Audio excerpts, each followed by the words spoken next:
C Joseph Vijay எனும் நான்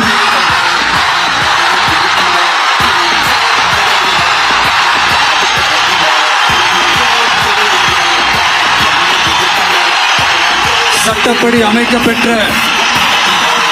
இந்திய அரசியல் அமைப்பின்பால்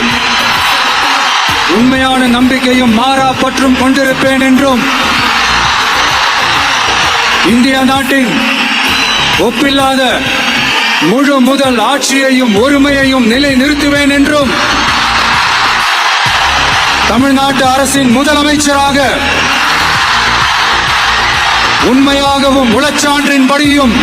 என் கடமைகளை நிறைவேற்றுவேன் என்றும் அரசியல் அமைப்பிற்கும் சட்டத்திற்கும் இணங்க அச்சமும் ஒருதலை சார்பும் இன்றி விருப்பு வெறுப்பை விலக்கி